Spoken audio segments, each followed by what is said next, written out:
Glorificado seja o nome do Pai, glorificado seja o nome do Filho, glorificado seja o nome do Espírito Santo do Senhor. Nós saímos hoje ministrando sobre Apocalipse, capítulo 9, onde ele fala sobre as trombetas que estão prestes a ser tocadas.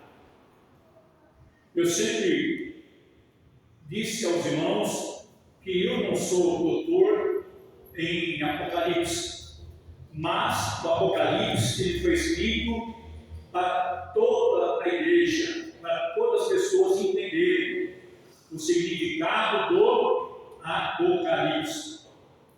Amém?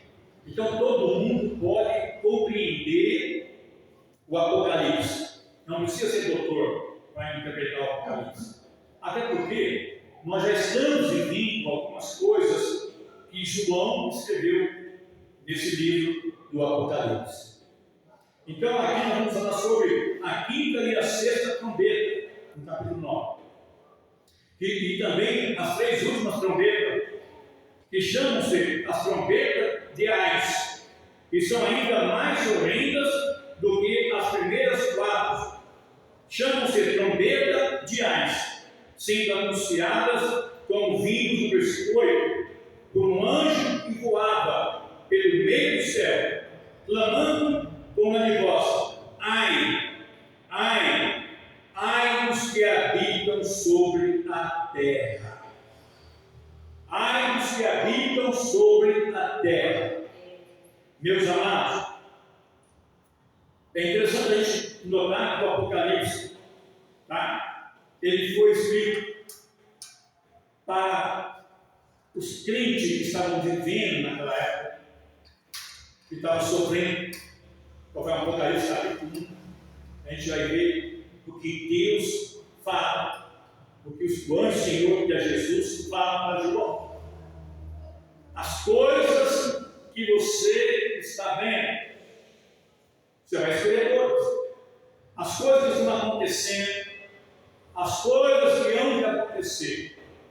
João, ele não foi omisso, ele escreveu tudo aquilo que Deus assim o revelou para ele.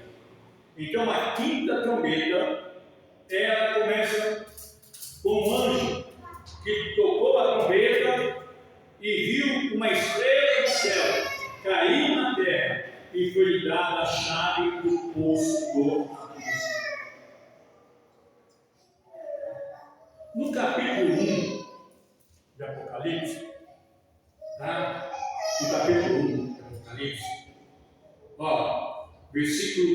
capítulo 1, versículo 18.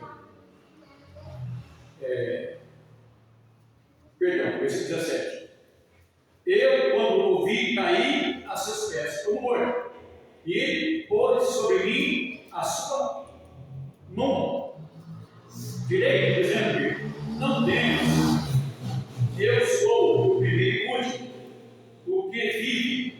Fui morto, mas eis aqui estou vivo para todo sempre. Amém? Eu tenho a chave da morte e a chave do inferno. Apocalipse 1, versículo 18. Então, esse anjo aqui, com certeza é o Senhor, porque ele disse: eu tenho a chave. Eu tenho a chave. Tá? O único que tem a chave é Jesus Cristo, pessoal. É Jesus. Vamos lá. No dia que Sodoma e Gomorra foi destruída totalmente, o que aconteceu? Ló recebe os anjos. A Bíblia diz que Ló, ele era um homem temente a Deus, mas ele vivia numa cidade corrompida, assim como nós estamos vivendo numa sociedade corrompida. Mas Ló, ele se angustiava pela situação daquele povo. Era um povo pervertido, como hoje estamos vivendo uma era de seres humanos pervertidos no pecado, afundados no pecado. Mas a Bíblia vai nos ensinar que Ló, sobrinho de Abraão, ele se angustiava porque ele era um homem de Deus. E aí Deus resolve destruir Sodoma e Gomorra. Mas quando Deus vai para destruir, ele lembra de Abraão, seu servo. Ele fala: eu não posso ocultar isso do meu servo Abraão. Vamos lá, vamos descer e vamos falar para Abraão. E o Senhor desce e chega até a tenda de Abraão e fala que vai destruir a cidade toda. Abraão logo lembrou que o seu sobrinho estava morando naquela cidade. Assim como eu e você temos que se lembrar que a nossa família está vivendo nessa sociedade. E nós devemos interceder por elas. Devemos orar a Deus e interceder. A gente não vai ter poder de salvá-los, mas a gente tem poder de orar para que Deus possa abrir o entendimento deles e que eles possam entender que já não tem mais tempo de estar brincando. Ou é crente ou é lobo frio. Não pode ser morno. A água morna só presta para poder fazer gargarejo, escovar os dentes e jogar fora. Não presta para mais nada. Mas o gelado, você consegue usar tanto a água gelada em tempo de calor e saciar as nossas, o quê? A nossa sede. Então a água gelada, ela sacia a nossa sede no calor. Mas se a água morna, não dá para você tomar no calor uma água morna. E nem no frio também. Não presta fazer gargarejo. E a água quente serve para fazer um chá, para fazer um café. A água quente também serve para poder desinfetar também a pia do lavatório, com água quente para matar as bactérias. A pia da cozinha também, para matar também a louça com água quente, para poder as panelas com água bem fervente, para poder tirar a crosta da panela. Entendeu? E Jesus compara. Sai daqui, Satanás. Em nome de Jesus. Qual é o nome mesmo que a irmã falou lá? Catileia. Sai daqui, Catileia. Em nome de Jesus. Catileia está chorando. Está repreendida em nome de Jesus, Catileia. Pode sair, Satanás. Em nome de Jesus. Você não entende que a Catileia é um demônio. É um espírito de contagia. É um demônio chamado Catileia. Cuidado. Maria Padilha. Tem muito demônio aí, minha filha. Meu filho, você precisa acompanhar mais o perigo que você está correndo no mundo espiritual. E quero aproveitar aqui, fazer uma pausa aqui na mensagem, para ler para você que está me seguindo aí, assista o filme Oficina do Diabo, que você nunca mais vai ser o mesmo crente miudinho que você tem isso aqui hoje. Porque eu comecei a lutar depois que eu assisti aquele filme, que é em coisas pequenas que a gente acha que não é nada, o diabo está ali agindo. Não vou dar isso, eu só estou dando um spoiler para você só, para você acessar Brasil Paralelo, Oficina do Diabo. Você vai ter muita coisa ali, tinha muita lição. Então vamos lá, pessoal. Então o Apocalipse revela um momento de juízo divino, onde 4 anjos são libertos para executar uma missão devastadora sobre a terra. Amém? No versículo 14, pessoal, vamos lá, versículo 14 do Apocalipse. Vamos ver que anjo é esse. Eu estou pulando aqui porque eu estou tão animado com esse texto. Eu agora.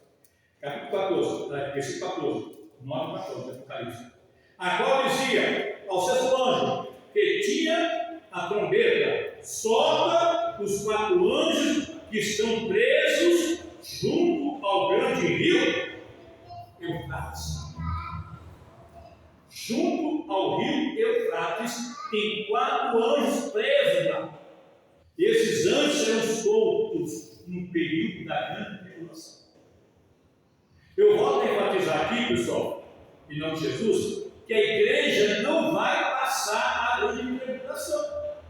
Até porque a gente já está vivendo uma tribulação, mas não é a grande, a qual Jesus profetizou dizendo que haveria uma grande tribulação desde que o mundo é mundo, da onde jamais haverá. Então, a grande tribulação é para quem vai ficar. A igreja desaparece no capítulo 4 de Apocalipse. No capítulo 4 do Apocalipse, a igreja some do cenário. A igreja some do cenário, porque ela foi arrebatada. No capítulo 4 de Apocalipse. Aí no capítulo 5, a gente vai ver João tendo a visão do cordeiro. Aí começa a vir toda as calamidades que iria acontecer desde o tempo de João, o amado, apóstolo, até os dias atuais que estamos vivendo. Então, nós aqui no Brasil não estamos sofrendo grande tribulação. Tá? Passando lutinha que não dá para comparar com as lutas dos nossos irmãos que estão morrendo em países comunistas que estão decapitando pastores, padres, freiras, que estão matando os cristãos. Tá? Acesse Portas Abertas que você vai ver o que está acontecendo no mundo. Tá? Não fique só na Globo Lixo, e nem na Record, e nem na SBT também, que é tudo lixo. Tá? Tudo lixo. Não fique nessas coisas. Comece a mudar a sua mente, comece a mudar a sua atitude no dia a dia. Pega mais tempo lendo a palavra de Deus e buscando conhecimento. Porque o conhecimento é mais valioso do que o ouro e a prata. O conhecimento é mais precioso do que o ouro e a prata. Porque o ouro e a prata a gente pode ter hoje, que amanhã já não tem mais. Mas o conhecimento permanece na nossa vida. Estava falando antes do bispo pelo telefone, que o maior legado que os pais possam deixar para os filhos é o conhecimento da sabedoria, do que a riqueza. Porque a riqueza se acaba, ouro se acaba, dinheiro acaba, mas o conhecimento jamais vai acabar. Ensina o menino no caminho que deve andar, e quando crescer, ele não vai se desviar. E se porventura se desviar, vai para o mundo e depois vai voltar como um filho pródigo. Entendeu? Porque você deu um ensinamento para ele. A sabedoria, o ensinamento, é mais precioso do que o ouro e a prata. Então vamos lá, pessoal. Ao tocar da quinta trombeta, João viu uma estrela cair do céu, na terra, que não era uma estrela como a do capítulo 8, versículo 10, mas uma personagem, como o profeta Isaías, no capítulo 14, versículo 12. E é evidente que Pedro diz acerca dele receber uma chave e abrir o poço. Aqui falou em Isaías 14, ok? Isaías 14, versículo 12. Eu falei para vocês no Apocalipse 1, quem tem a chave é Jesus. Quando Sodoma e Gomorra foi destruída, caiu o quê? Fogo e enxofre. Sobre quem? Sobre todos os habitantes de Sodoma e Gomorra. Enxofre e fogo. E aqui nós vamos ver que no final o próprio Deus irá lançar o diabo no lago de fogo, tá? Que arde com enxofre. Então veja bem aqui, essa visão aqui em Isaías 14, versículo 12. Como caíste do céu, ó estrela da manhã, filha da alva, como foste lançado por terra, tu que debilitava as nações, e dizias no teu coração: eu subirei ao céu, acima das estrelas de Deus, exaltarei o teu trono, e o monte da congregação, me assentarei e da banda do lado norte. É óbvio que aqui você já sabe, que se refere a Satanás, né? Mas eu digo que o único que tem a chave do inferno é Jesus. E esse anjo aqui é apóstolo. Esse anjo aqui, ao tocar a quinta trombeta, João viu uma estrela caída na terra, que não era uma estrela como a do capítulo 8 e 10, mas um personagem como Isaías viu em Isaías 14, 12. É evidente que, pelo que diz acerca dele, receber a chave e abrir o poço. Vamos lá. Foi-lhe dada a chave. É Jesus quem segura a chave. Apocalipse 1, 18. Mas por um período de tempo, a Satanás será permitido abrir a porta entre o mundo e o lugar dos demônios, os quais sairão para atormentar os habitantes da terra. O próprio Jesus vai entregar a chave do poço para Satanás. Vai lá e abra o poço. Porque é Jesus que tem a chave. A porta que eu abro, ninguém fecha. E a porta que eu fecho, ninguém abre.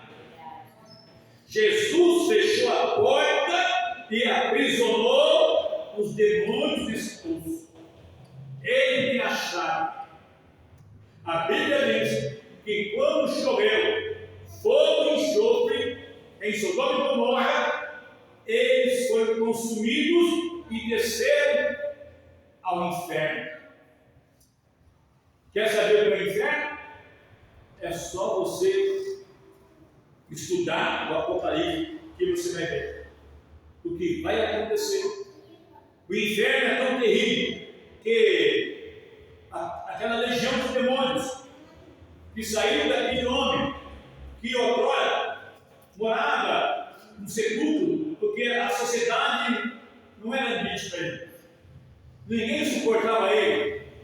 Ele morava no cemitério, ele arrebentava as correntes, as algemas. Não pensa que essa pulseirinha que hoje a gente conhece como algema, é corrente mesmo, pessoal. Era milhões mesmo, e arrebentava e atormentava as pessoas. Até o dia que Jesus o encontrou e libertou. E aqueles demônios disseram a Jesus: se nos expulsa, permita-nos entrar na manada desses corpos. Mas não nos manda para o abismo. Os demônios não querem ir para o abismo, mas a sociedade está indo para o abismo porque não querem receber a Jesus Cristo. Não se prega mais o arrebatamento da igreja, não se prega mais santidade, não se prega mais uma vida digna aqui na terra, com Deus, em comunhão com Deus, não prega mais isso, porque é isso exatamente que o inimigo quer dizer. Que a igreja se torne uma igreja fria, uma igreja morna, uma igreja onde as pessoas têm a igreja como um clube. Mas nós, que ainda temos o temor de Deus, nós iremos continuar firmes com Deus, porque sabemos que os dias são difíceis, mas nós não iremos negar a nossa fé. Não iremos negar a nossa fé, porque sabemos o que é o inferno. Quando Ló sai da cidade, chove, fogo e enxofre, eles vai toda a cidade. Eles desceram ao inferno. Quando Israel pecou contra Deus, quando Moisés foi para o monte orar, jejumar e buscar a lei, que um povo sem lei é um povo desordenado. Já com lei, as pessoas já fazem o que fazem, imagina sem lei. Entendeu? E aí, o que aconteceu? Aconteceu que, quando Moisés estava orando no monte, o povo se corrompeu. Fizeram um bezerro de ouro e adoraram aquele bezerro de ouro. E a Bíblia vai nos dizer de Números que quando Moisés desce, Deus manda Moisés derreter. Antes disso, ele fala: quem é do Senhor, venha arrependeram, vieram a Moisés. E aqueles que não se arrependeram, a Bíblia diz que a terra abriu a sua boca e desceram com a casa, com as tendas, né? Com a família, todos desceram para o abismo e a terra fechou sua boca. Desceram vivos ao inferno. Onde fica o inferno? Onde fica o inferno? No seio da terra. Na profundeza. E aqui em Apocalipse diz: o poço do abismo. Se é um poço do abismo, significa o quê? Que o abismo não tem o quê? Fundo. Não tem fundo. O abismo não tem fundo, pessoal. Tem gente que não tem medo de ir para o inferno. Tem pessoas que continuam com a mesma vida medíocre, não tomam atitude, não faz nada pelo reino, não faz nada para servir a Deus, não faz nada para que a obra de Deus possa progredir. Vive uma vida medíocre, como aqueles fariseus eram. Tinham a lei na ponta da língua, mas o coração estava bem longe de Deus. Não tinha misericórdia ao próximo. Assim estamos vivendo hoje. Os religiosos do século XXI não têm compaixão, não têm misericórdia. Eles não têm misericórdia pelas almas. A liderança tem levado o povo ao êxtase, enganando com a falsa santidade, E Deus fala para o profeta Isaías: esse povo me honra com seus lábios, mas o seu coração está longe de mim. Que possamos aprender a louvar o Senhor, a ser grato ao Senhor. Quando a gente for louvar, tem que louvar de verdade, servir a Deus, fazer o melhor para Deus, porque Deus tudo contempla e tudo Ele vê. E nesse momento, Deus está sondando o meu coração, Deus está sondando o teu coração e o seu coração. Ele está dizendo: te prepara, porque eu não criei o poço do abismo para lançar tua alma. Não, Deus não criou o poço do abismo, que é o inferno, para poder lançar eu e você. Não, Ele criou para lançar o diabo e os seus anjos. Agora, se eu e você estamos servindo ao Senhor, a gente é filho dele. Nós não somos bastardos. Bastardo é filho que não tem pai, né? Então, a gente não é bastardo, a gente tem um pai que é Deus, que é Jesus. Então, se a gente aceita Jesus Cristo, aleluia, e anda no seu ensinamento, nós temos comunhão com o Pai eterno, por intermédio de Jesus, e logo nós somos co-herdeiros com Cristo na glória. Mas tem muitas pessoas que não querem isso. Tem pessoas que querem viver a sua vida mundana, igual o povo antes de diluviano, no tempo de Noé. Comiam, bebiam, davam-se casamento, mas ninguém se preocupava com o que Noé estava anunciando. Noé anunciava que iria vir o dilúvio, mas o povo não estava nem aí. Taxaram Noé como charupeiro da cabeça. Nunca choveu desde o mundo, nunca choveu, vai chover agora. Mas ele creu, assim como eu creio, que no momento, no abrir e fechar de olhos, a última trombeta vai tocar. Qual que é a última trombeta, apóstolo? A última trombeta é a chamada dos santos. É a chamada dos santos. É o arrebatamento da igreja. A última trombeta vai tocar a qualquer momento. Eu vi um rabino falando que a primeira trombeta já foi tocada. Não é essa do Apocalipse, essa aqui é de condenação, de juízo. Mas a primeira trombeta é de convocação. A primeira trombeta da convocação foi chamada lá no Monte Sinai, quando ouviu Deus convocando o povo. Aleluia! E houve escuridão em volta do monte, E Deus ali falando com Moisés, e falando com o povo, e o povo ficou aterrorizado com a voz de Deus. E disseram: fala tu conosco, Moisés, e não Deus. Fala, você, porque estamos com medo, aqui estamos apavorados. E a Bíblia diz que até Moisés ficou com medo. A primeira trombeta já foi tocada. A segunda trombeta, que será a última trombeta, é a trombeta que Paulo fala ao tocar na última trombeta. Oh, glória!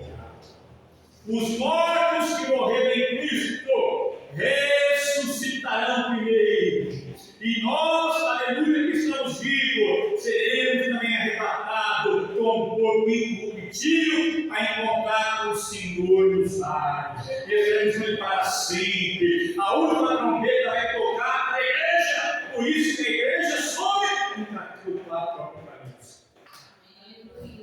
Aí, a igreja sobe. E aí começa o julgamento de Deus. Começa o julgamento de Deus sobre os homens que não quiseram aceitar Jesus Cristo e muito menos a lei de Deus. Tá?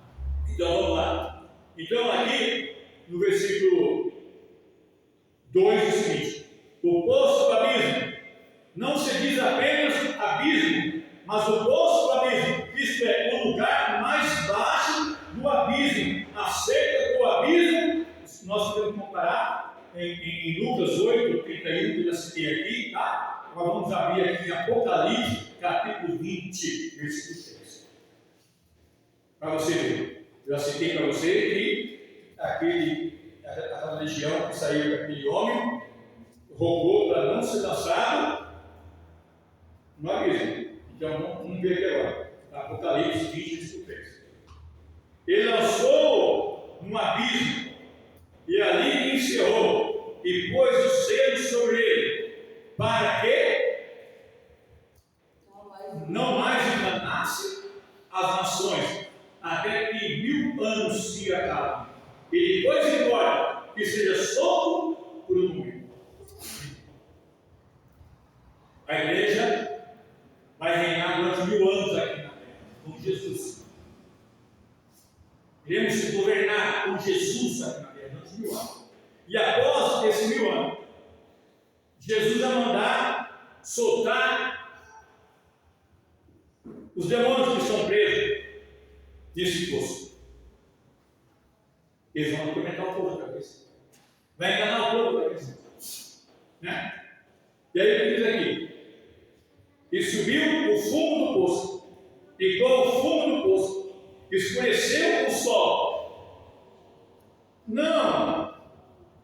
Em dizer que acontecerá realmente como está escrito, ao mesmo tempo pode ser aplicado espiritualmente, e o efeito do fumo e o esquecer pela sua influência dar-se-á eclipse no governo supremo que o sol simboliza.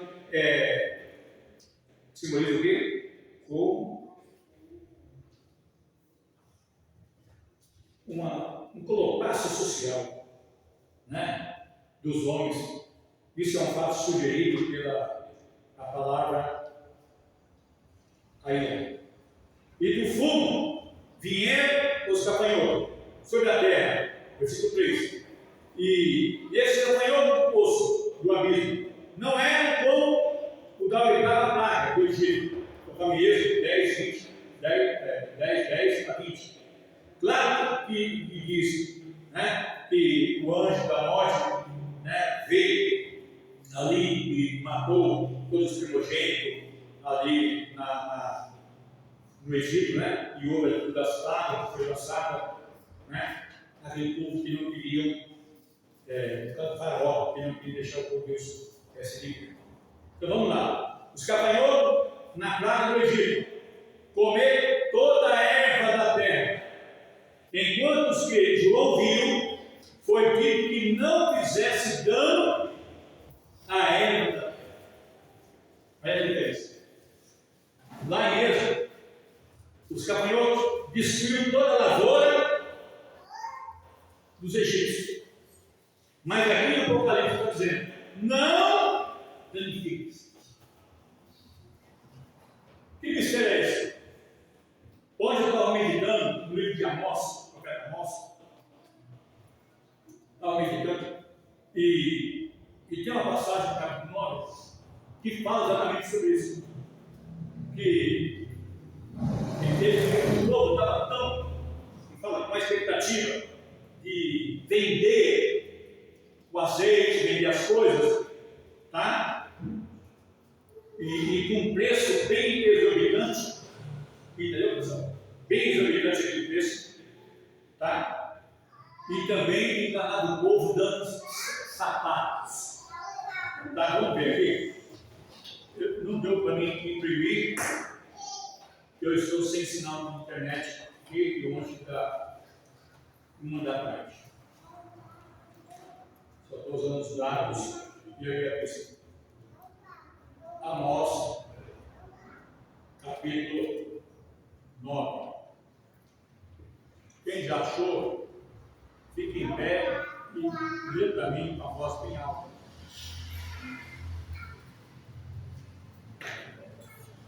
Amós, profeta Amós, capítulo 9. Amós, capítulo 9. É que eu uso tanta Bíblia, pessoal, tantas versões, às vezes eu acabo me confundindo. Deixa eu ver aqui. Vamos ver. Já achou, bispo?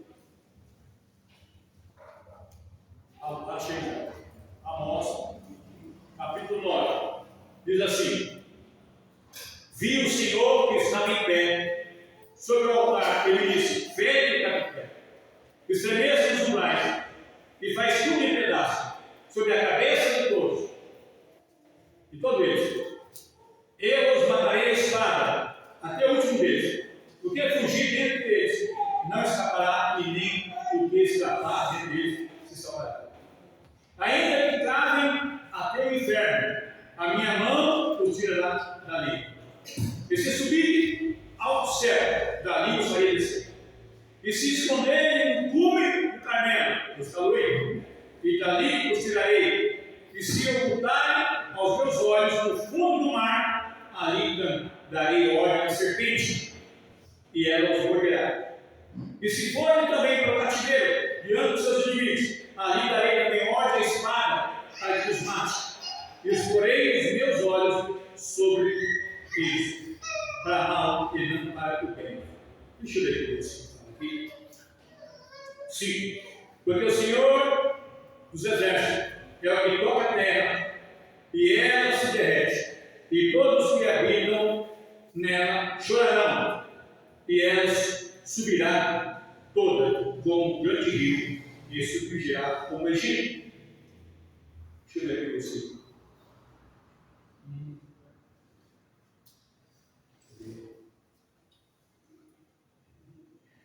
Eu ensino aqui, pessoal.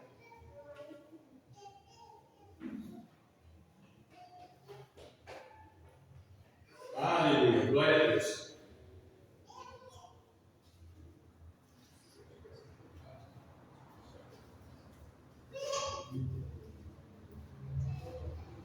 Cadê o casalzinho da sua boca?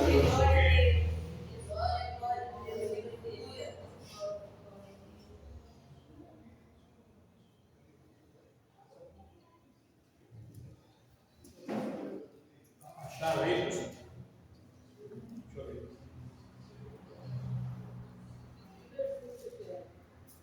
É exatamente isso que eu estou procurando aqui.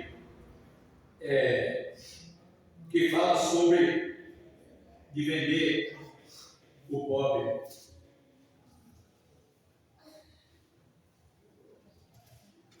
É o versículo capítulo 8, perdão, capítulo 8. Capítulo 8, versículo 5, dizendo: quando passará a lua nova, para vendermos o grão, e o sábado, para abrirmos o celeiro de trigo, diminuindo o efa, a medida, aumentando o ciclo, aumentando o preço, procedendo dolosamente com balanças enganosas, para comprarmos os pobres por dinheiro e os necessitados necessitado por um par de sapatos, e depois venderemos as cascas do trigo.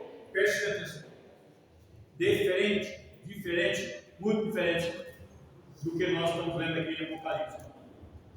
Aqui, tá? Eles estavam vendendo um preço exorbitante e Deus não permitiu. Aqui, cadê? Eu vi voz, animais, abatimento do necessitado e destruir os miseráveis da terra, dizendo: quando passar a lua nova, para vendermos o grão, tá? E o sábado, para abrirmos os celeiros de trigo, diminuímos o peso do efa, né? E aumentamos o ciclo, procedendo, o ciclo aqui é o dinheiro, né? O peso é o efa, o ciclo é o dinheiro. Procedendo dolosamente com balanças enganosas, para comprarmos os pobres o dinheiro e os necessitados por um par de sapatos. Você entendeu por que muitos estão se vendendo aí? Está aqui. Não barganhe a sua fé. Não barganhe a sua fé com coisas efêmeras. O povo aqui estava passando uma necessidade tão terrível, porque foi solto também no cavaleiro. E houve também, uma calamidade terrível no tempo do profeta Amós, porque o povo estava fundado na idolatria. E o Senhor jurou que não ia mais passar sobre aquele povo. Eu disse: não vou mais falar com vocês. Você sabe o que é isso? Deus disse aqui, no capítulo 8, jurou Deus, dizendo: não vou mais passar no meio de vocês. Não vou mais falar com vocês. Isso aconteceu na risca. Levou 400 anos sem Deus falar com a humanidade. Deus se calou. Bem-aventurado é eu e você que estamos ouvindo Deus falar conosco. Ainda que muitos só tenham orelha, mas não tenham ouvido. E a Bíblia diz: bem-aventurados são os que ouvem a palavra desta profecia. Bem-aventurado é quem ouve. Não é quem tem orelha, não. É quem ouve. O que quer ouvir? É como Maria, que estava aos pés de Jesus Cristo, ouvindo o ensinamento de Jesus. Diferente de Marta, que estava lá um PTP, né, na cozinha, fazendo bolo, fazendo como agradar a Jesus, mas não estava contrito com o que Jesus estava pregando. Mas Maria não, Maria estava contrito, estava prestando atenção no que Jesus estava dizendo. E ela quis, e Marta ainda quis tirar Jesus, Maria do foco ainda. Tem pessoas que vão tentar tirar você do foco. E não pensa que é o diabo, não. São pessoas que se dizem servos de Deus, que são amigos seus, amigos seus, vai tentar tirar você do foco. Às vezes não é bem assim, não. Tem nada, aí eu já vi. Né? O capeta começa a vir tá? Mas não obedece. E outra coisa, está cheio de falsos mestres por aí. Ele nunca sentou numa faculdade para estudar teologia. Nunca pagou o preço de segunda, quarta e sexta na faculdade durante 4 anos para poder se formar em teologia. Nunca pagou o preço, mas só vive como um papagaio, replicando o que vê na internet nos dias atuais, o que ouve o pastor. São pessoas que nunca sentou numa cadeira na faculdade para poder aprender o que é a palavra de Deus. E está assim de doutores. Por isso está cheio de heresia por aí, porque não querem ouvir a palavra. Mas eu estou aqui como profeta de Deus para dizer: a igreja vai ser arrebatada a qualquer momento. E haverá um período como nunca houve, pessoal, na face da terra. Haverá um período de grande tribulação, que vão ficar aqui, vai sofrer o dano da grande tribulação. Nunca houve, desde que o mundo é mundo, nunca houve uma tribulação como essa que vai acontecer no Apocalipse. Assim que a igreja subir, vai chegar ao início. Apóstolo Paulo nos ensina que nós não devemos estar ansiosos como o dia do Senhor fosse dar naqueles dias. Porque os cristãos acharam que o arrebatamento ia ser já de imediato ali. Não. De lá para cá, até hoje, milhões e milhões de servos do Senhor estão morrendo. são os mártires que a Bíblia diz que estão debaixo do altar de Deus, pedindo a Deus: até quando, ó soberano, até quando, ó Deus, tu não vais julgar nossa causa? Eles estão debaixo do altar de Deus sem investimento, e aí eles pedem para Deus fazer justiça. Aí Deus diz o seguinte: espere mais um pouco, até que se cumpra o número daqueles que vão morrer, aleluia, pela fé, que vão morrer, que vão derramar o seu sangue, que não vai negar o meu nome. Espere mais um pouco, tem que se completar o número de salvos. Isso quer dizer o seguinte: que há um número de salvos já estabelecido por Deus. Tem um número de salvos. Eu sempre digo e afirmo, tá, que o número de salvos serão aqueles que vão assentar nas cadeiras daquela uma terça parte dos anjos que se rebelaram contra Deus. Nós iremos sentar lá. E os mártires que estão morrendo aí nas nações comunistas, né? Aí, Nicarágua, Coreia, China, isso aí que não tem como falar da palavra de Deus, que estão matando mesmo os cristãos, matam, presos, mortos, assim. Nós estamos aqui, ó. Como é que eu estou do céu? Vou para outro. Mas precisamos entender que tem crente da Filadélfia. Tem crente da Filadélfia. Nos 4 cantos da terra, tem crente da Filadélfia. Que mesmo em meio a essas tribulações, eles não negam o nome do Senhor Jesus. Você tem negado o nome de Jesus?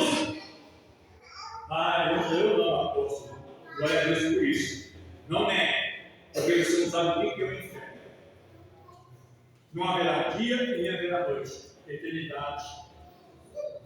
Sendo destruído com fogo e enchimento. Vamos lá. Os catanhotos aqui, que conhecemos, não tem rei. Mas esse do Apocalipse tinham sobre si um rei. Você já viu que a formiga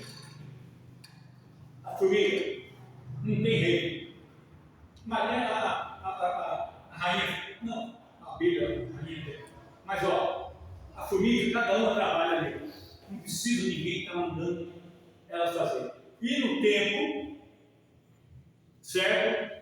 Elas trabalham para fazer a sua casa, para quando chegar no inverno, elas se protegerem lá dentro. Aqui no Apocalipse, desse capítulo aqui, haverá um rei que vai estar governando esses demônios que vão sair do poço.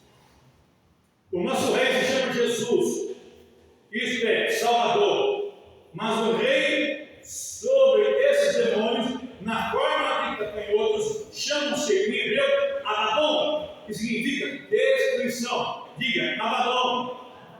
Diga, Abaddon. Destruição. Em grego, Apolion, que é destruição também.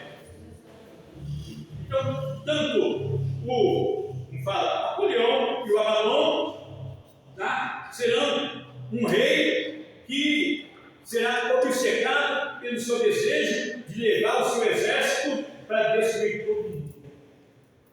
A gente vê aí, né, uma falsa paz intermediária aí, todo mundo está achando, opa, esse é o camarada que vai fazer a paz. Irmãos, esqueça isso aí.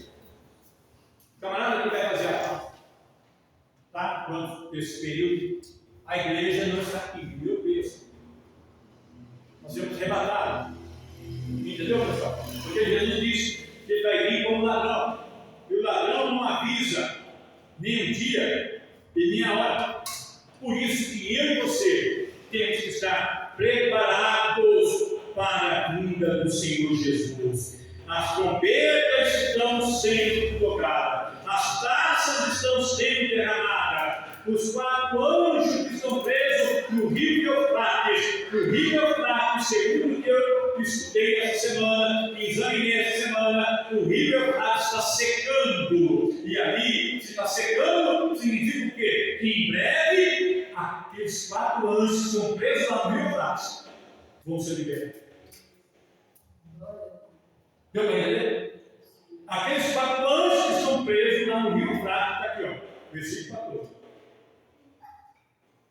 A qual dizia ao seu anjo, que tinha a trombeta: solta os 4 anjos que estão presos junto ao grande rio Eufrates.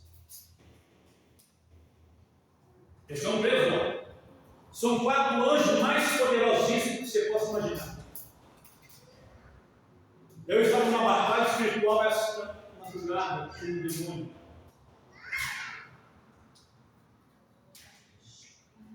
Vocês não sabem o que é você enfrentar Lúcifer. Você não sabe o que é enfrentar um demônio cara a cara. Você não sabe.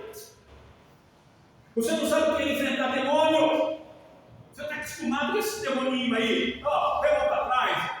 Está amarrado. A pessoa fica tudo torcido. Quer ver você encontrar o Lúcifer. Quer ver você encará-lo. Como ele é. E há mais 4 anjos mais terríveis do que o próprio Lúcifer. E esses 4 são tão terríveis que estão presos no rio Eufrates. E o rio Eufrates, segundo o que eu vi semana, já começou a secar. Já as águas estão já pingando. E quero para mim, que estava com o Fernandes, que mandou para mim, eu escrevi o meu comentário, apóstolo, e coloquei o meu ponto de vista sobre o mar de areia que está acontecendo. Um fenômeno lá em Israel. Areia como água, pessoal, corre como um mar. Eu disse no comentário, você que segue o apóstolo Fernandes, segue lá, que você vai achar o meu comentário lá que eu mandei para ele. Entendeu? Então, os sinais estão acontecendo. O rio Eufrates já está secando. E esses anjos vão ser soltos. E esses 4 anjos, quando eles forem soltos, pessoal, haverá uma calamidade terrível sobre a face da terra. Hoje eu e você sofremos, passamos necessidade, passamos uma noite em claro, preocupados com aquilo que temos que cumprir, com obrigações nossas, mas não dá para comparar, pessoal, com a tribulação que vai acontecer quando a igreja for arrebatada. Essa é a minha convicção, que eu não vou passar a grande tribulação. Essa é a minha fé, que nós iremos passar a grande tribulação.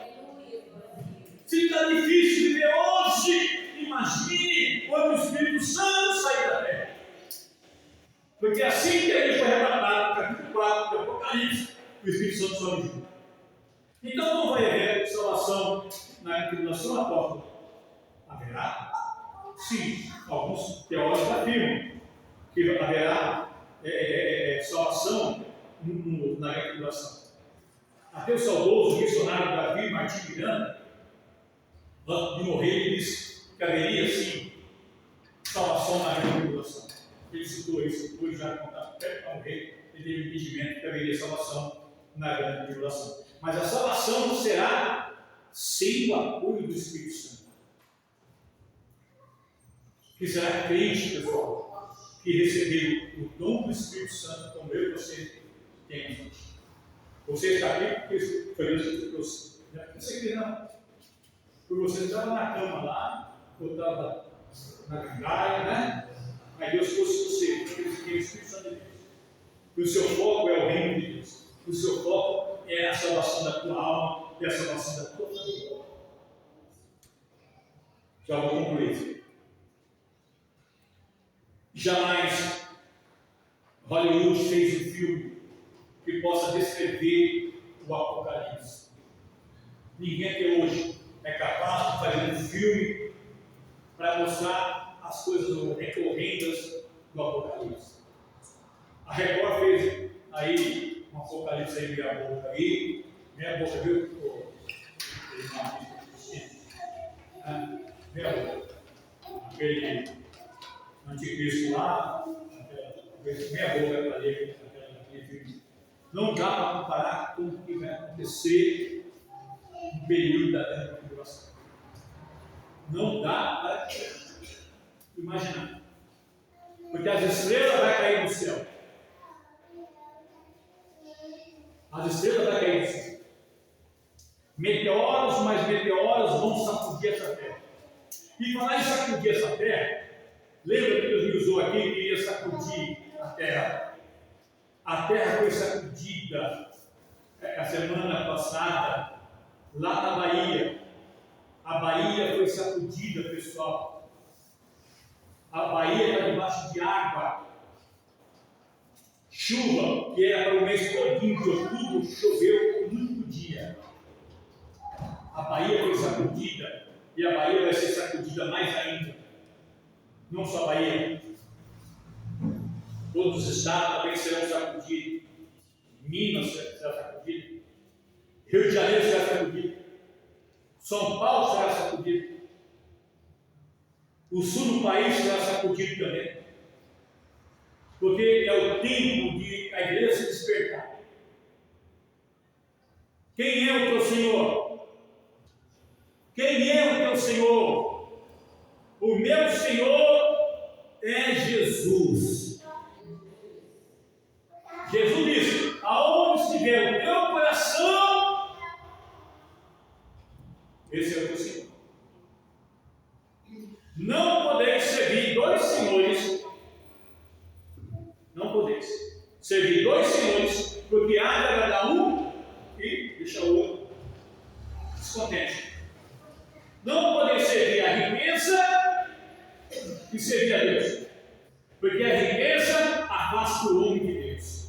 Afasta não, afastou Salomão, afastou Davi, afastou tantos homens de Deus no passado, afastaram tantos aqui da minha geração, afastaram tanto da minha geração. Por que você acha que não vai afastar? Se corrompe. O dinheiro afasta o homem de Deus, porque ele passa a tê-lo como Deus. E na verdade ele diz: mal é o Deus da riqueza. E assim as pessoas estão vivendo no mundo como Ló viveu. Mas Ló não se corrompeu. Mas a mulher de Ló saiu de Sodoma, mas Sodoma não saiu da mulher de Ló. A igreja saiu do mundo. A igreja saiu do mundo. Veio para cá. Deus tirou do mundo, colocou dentro da igreja.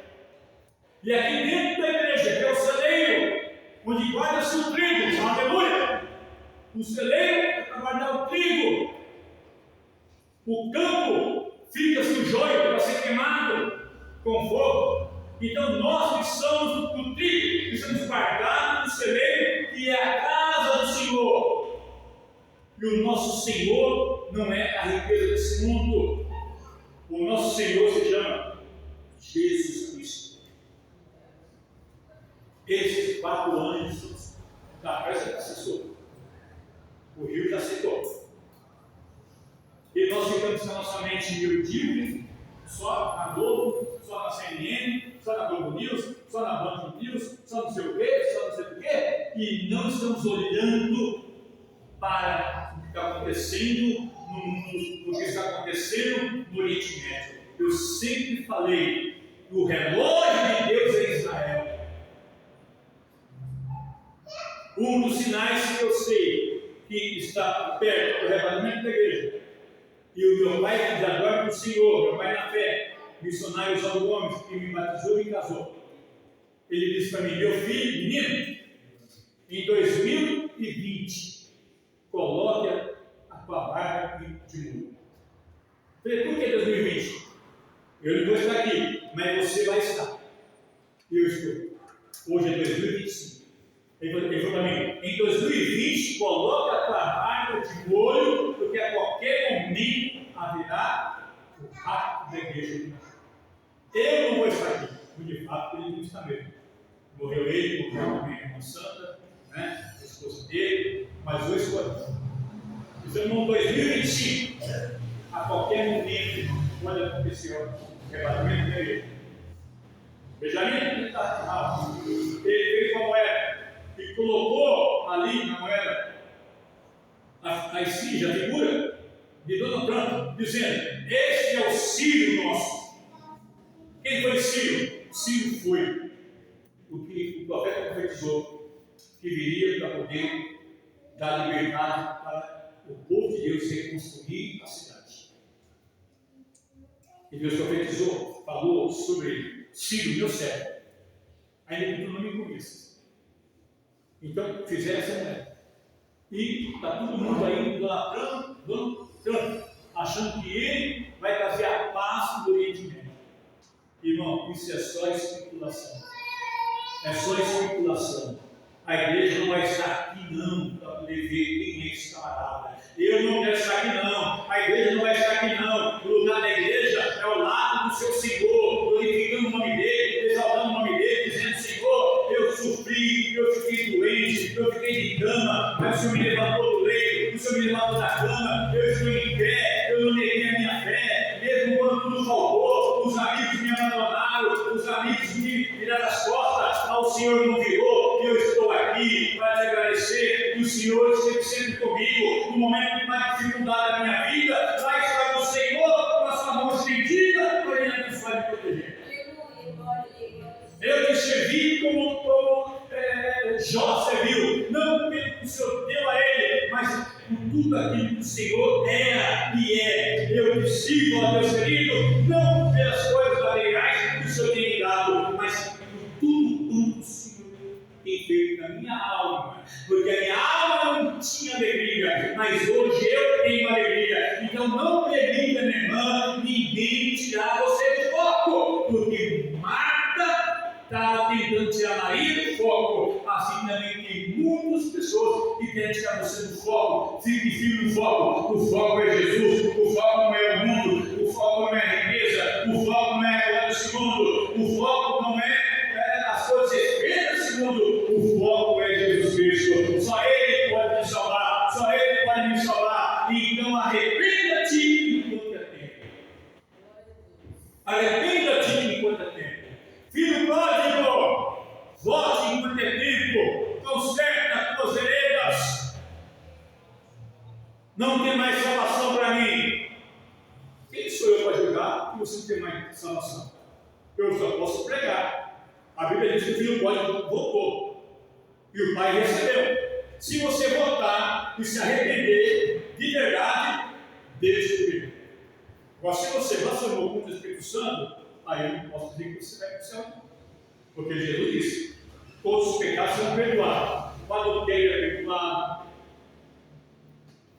Falar mal dos outros, Deus te perdoa. Mas falar mal do Espírito Santo, blasfemar contra ele, não tem salvação não. Mas quem sou eu para dizer também que você não tem direito de vir para a igreja? Você está dizendo. Procure a igreja mais próxima da sua casa. Uma igreja séria. Não uma igreja que só prega.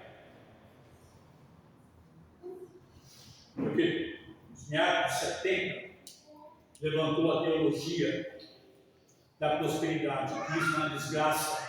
Porque a igreja tradicional, como eu nasci e vivo aqui hoje, dentro da visão da igreja tradicional, igreja apostólica tradicional, eu guardo até hoje. Meu coração, o ensinamento que eu aprendi na faculdade, o ensinamento que eu aprendi com meu pai na fé, o missionário Oswaldo Gomes, eu aprendi, eu guardo até hoje. Já se passaram 42 anos. E louvo a Deus pelo dia 25 de janeiro de 1983, quando eu aceitei Jesus e a minha prima, irmã Terezinha, minha mãe na fé, com a irmã Lindaura, me levou para a igreja. E lá o pastor Oswaldo pregou tudinho a minha vida, eu estava na Bíblia. Eu já conhecia a Bíblia, porque eu lia desde criança que meu pai deu uma para mim. A concluir, dia 25 de janeiro de 1983, eu aceitei Jesus. Dia 1 de maio de 1983, eu desci as águas. E quando eu fui descer as águas, a minha mãe sempre foi uma excelente mãe, uma excelente esposa, uma excelente vó. Não é porque ela morreu não, porque sempre foi. Mulher de um homem só. Mulher de um homem só. Minha mãe, tá? E tem peso no reino do Espírito, mulher de um homem só. Ela, naquela semana que eu ia ser batizado, ela esqueceu de lavar a minha roupa. Aí eu não tinha camisa para mim entrar no tanque de batismo. Eu me batizei com a camisa do meu tio Silvio, que é o pai da Terezinha, já morreu, esposo da minha tia, tem lá, já morreu. A minha tia falou assim: meu filho, não é foto de camisa que você não vai se batizar, não é ficar de calça que você não vai se batizar. Veste a calça aqui do seu tio e a camisa dele, e vamos para o batismo. Lá eu me batizei dia 1 de maio, Dia dos Trabalhadores, de 1983. 1 de maio desse ano, completou 42 anos que eu sou batizado nas águas. 42 anos servindo a Deus com alegria. 42 anos louvando a Deus. 42 anos sem nunca ter saído do seu. Amém? Vamos terminar. Quem são os quatro anjos? São considerados instrumento de juízo. Quatro anjos aqui do Apocalipse 9, 14. Quem são eles? São considerados instrumento de juízo.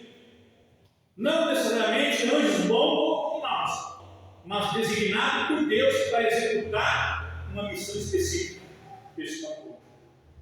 A sua libertação marca o início de uma grande guerra ou destruição que atinge uma terça parte da humanidade. Uma terça parte da terra destruída. Uma terça parte da terra. Eu coloquei no meu status aí alguns filmes. E eu sempre falo que atrás dos filmes tem mensagens subliminares. No dia 31 de outubro, eles estão dizendo que haverá um holocausto na terra. O meteoro está vindo. É um filme. Por detrás desse filme, eles estão mostrando uma coisa para a gente. A Matrix, que foi debatida em muitas escolas na época, que foi lançada a Matrix. Hoje está a Matrix. Está todo mundo conectado na Matrix, que é o quê? A internet. Está todo mundo dentro da internet. Para terminar, esses quatro anjos serão som para juízo. A igreja não sofrerá juízo. A igreja estará com o Senhor nas bodas do Cordeiro, recebendo os galardões. Isso não te alegra. A mim me alegra. Então fique em pé comigo, glorifique a Deus, porque o simbolismo do rio Eufrates era uma fronteira natural entre Israel e os seus inimigos históricos, como Babilônia e Pérsia, e no contexto profético representa a origem de ameaças espirituais e militares que se levantam contra o povo de Deus. Aleluia! A menção ao Eufrates também pode indicar uma invasão vinda do Oriente, como parte de um conflito global nos últimos dias. Aleluia! Oremos. Amado Pai Celestial, te louvo, Senhor, por esse período que eu passei, levando a palavra. Eu sei que a fé não é de todos. A palavra diz que a fé não é de todos. Mas eu sei que o Senhor tem um propósito, meu Pai, na vida desse meu irmão, dessa minha irmã. Senhor, nos renova nesse período de grande luta, de tribulação. Onde, meu Pai querido, muitos estão perdendo a fé. Muitos estão abandonando, meu Deus, a tua casa por coisas banais. Muitos estão deixando de orar como era antes, porque estão infiltrados dentro da matriz. Senhor, tenha misericórdia. Nos desperte, porque a primeira trombeta foi soada lá no Monte Sinai. E a última trombeta, com voz de arcanjo, só irá ouvir quem estiver preparado para ouvir a voz de Deus. A última trombeta vai soar, e só vai ouvir quem estiver ligado em Deus. Mas quem estiver entender nada, não vai ouvir, vai ficar como aquele povo ficou em Sodoma e Gomorra, que não quiseram dar ouvido à voz de Ló, a voz de Noé, antes de diluviano. Assim muitos irão ficar, porque não querem dar ouvido à voz de Deus. Senhor, nos conceda tímpanos afinados para ouvir a tua voz. Nos conceda tímpanos, meu Deus, afinados para ouvir a tua voz, porque eu sei que os dias estão se findando, a noite está chegando e o momento rápido da igreja está prestes a acontecer. Aleluia, aleluia, aleluia, aleluia. Que Deus tenha misericórdia de mim e de você. E a minha gratidão mais uma vez a você que tem compartilhado os nossos cultos de domingo. 9.800 pessoas, tá? Compartilharam. 9.800 pessoas assistiram o nosso culto da família. Minha gratidão a quase 10.000 pessoas que assistiram o nosso culto aí no Facebook, mensagens do apóstolo, e também nos canais, também nos perfis também da Bispa Roseli e também de outras páginas. Quase 10.000. A minha gratidão é eterna. Continue compartilhando, porque eu não vejo nada com isso. O meu prazer é fazer isso, pregar a palavra de Deus. Deus te abençoe. Até domingo, querendo. Shalom.